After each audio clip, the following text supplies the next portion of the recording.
Hi, I'm Hector. From Merida, California, you're listening to Norcore TV, bringing you podcast number 5, Dreams Come First, Part 1. Now, this segment is going to be divided into 2 parts. Part 1 is going to be talking about the inception, the birth of a dream, and Part 2 is going to be covering the erosion of a dream, how dreams erode over time. Later on, throughout this podcast, we're going to be discussing how to actually save that dream from eroding. So, without further ado, let's hop right into it. Since I was really young, I've always wanted to become an astronaut. As you probably heard from the previous podcast, I was actually gifted by my parents telescopes and microscopes, all these different things to feed my curiosity. Alright, so as far as I can remember, I've always wanted to be an astronaut.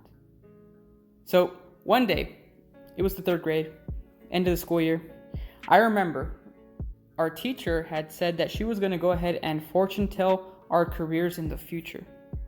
Now, all of us were really excited to find out what our teacher was going to predict our futures to be like. You know, were we going to be boxers? Were we going to be astronauts? Officers, inventors? What have you? What were we going to be? So, I remember the next day, she told us the day prior, the next day we were standing by waiting for our revelation, right? And so she gave us little bags, and these little baggies, they were paper bags, and inside it had a little note of what our careers would be. So finally she gave all the way to the last student their bag, and she says, go ahead and open them up. What would I get? Would I get astronaut? Maybe even a pilot? An engineer? Anything that was related to an astronaut or the fields in STEM. I was eager to get something like that. Of course she's going to pick something like that for me. She knows me. She knows what I really like. She has heard me all throughout the school year talk about nothing but space and planets and galaxies and all sorts of different things that were regarding space. So I hear a girl from far away say, "Oh, well, I'm going to be a police officer." Another boy shouts out from the distance, "I'm going to be a lawyer." I hear boxer. I hear inventor. I hear astronaut. Oh, she did pick an astronaut. Well, let's see what I got. When I open up my bag and I look inside, I find a little piece of paper, and in bold black letters it says, Senator. And I am baffled by the word senator. I've never heard of the word senator before. Now, our teacher she knew we wouldn't know all of these professions, of course, so she went ahead and put a little description at the bottom. I'm not going to define what the word senator means, but of course, it's far from what an astronaut would be, and I wasn't very much too pleased with my outcome. So, that was the end of that. The school day ended, and, well, I was going to be a senator, I guess, not an astronaut. So after that, year after year, I just kept reading. I would read about planets, I would read about aircraft, I would read about space travel, everything. Anything regarding space all the way up to high school. But in between this time, I used to really imagine. I used to really wonder what space travel would be like. Whenever I would watch a movie on TV, I would be really attentive to see how they would draw out the spacecraft, to see how they would react in space, to see their policies when it came to evacuating a spaceship. I was really intrigued by all this. I remember seeing the interface on a ship and just being absolutely fascinated by the different sounds and the different lights and the different warning words that it would use. So I really had a big imagination. I remember my favorite movie when I was a boy was actually The Fifth Element. And if you've seen The Fifth Element, you know it's a little goofy from one end, but it is science fiction. So that was one of my favorite movies when I was a young kid. Afterwards in high school, my favorite movie became Interstellar. And then a little bit later in high school, my favorite movie became Top Gun. And to this day, I really, really like Top Gun. But The Watchmen might actually beat Top Gun now. But I digress. So after my childhood ended with all my curiosity and all my wonder about space travel, I became an adolescent. Right? And in this time, when I became an adolescent, I shouldn't have made it. Right? I was obese. I had bad grades. I had a really nasty peer group who would judge you. You know, everybody in this time, all the way up to high school, they're seeking out one thing. If you get bullied, If you are being bullied in school, you have two options. Either you fight it and you keep fighting and you keep shaving against the grain, right? Or you basically you assimilate yourself to them.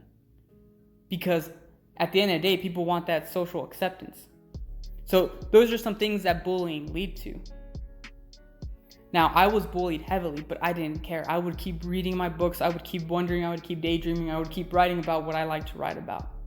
When it came to English class, I would write about, I'm a big Halo fanatic as well. So when it came to writing in English class, I would write about Master Chief and the different things he would do, how he would act, his strengths, his weaknesses. I would write about his AI Cortana, these different things, because I was really fascinated in space travel.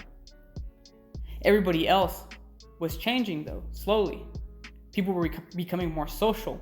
People were starting to crave that social acceptance. I never really cared for that social acceptance. Another thing that I've also noticed growing up as an adolescent was that teachers were mostly emphasizing on the curriculum.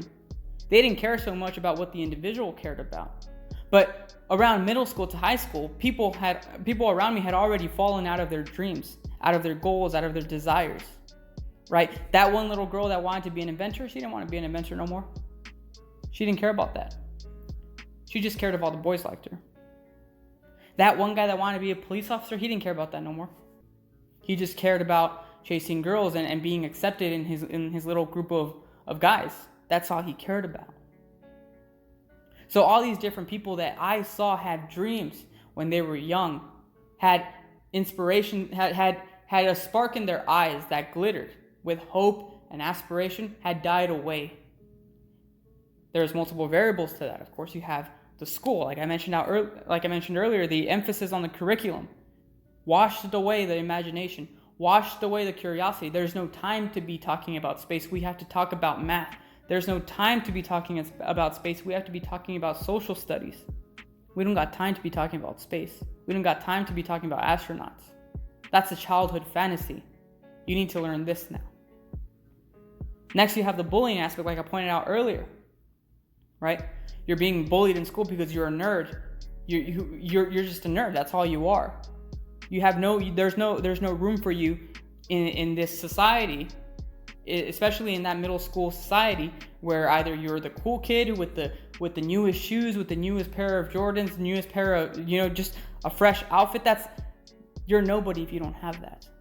And growing up, I was very impoverished young boy, so I didn't have much. My dad couldn't afford much, but that's okay. That's okay. It developed who I am today. But that's how I remember middle school. That's how I remember high school, was that people were so focused on the surface. People were so focused on what clothes you were wearing, what music you listened to, that they just fell out of their own curiosity. And lastly, I think one of the biggest attributes to killing off aspiration within people is an unsupportive family.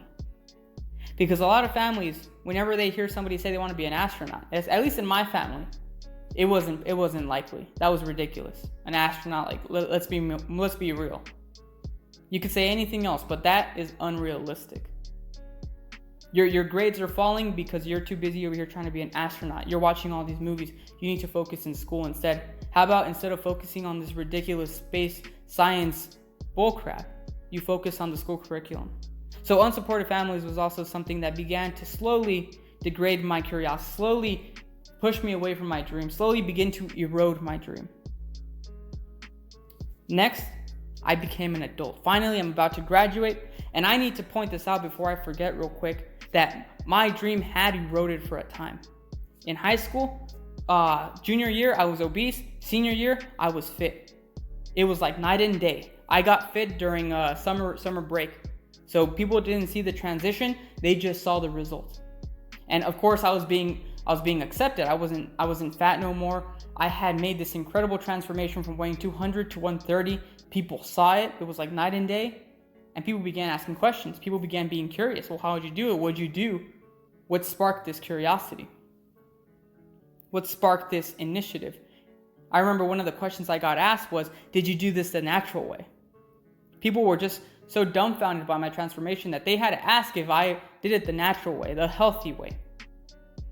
But in my senior year of high school, my dream had eroded. My dream didn't resurrect back to its full potential until I joined the Marine Corps. And we'll talk more about that in part 2. Thank you for listening. If you really enjoyed this podcast, please let me know. If you don't enjoy it, also let me know. Stand by for part 2.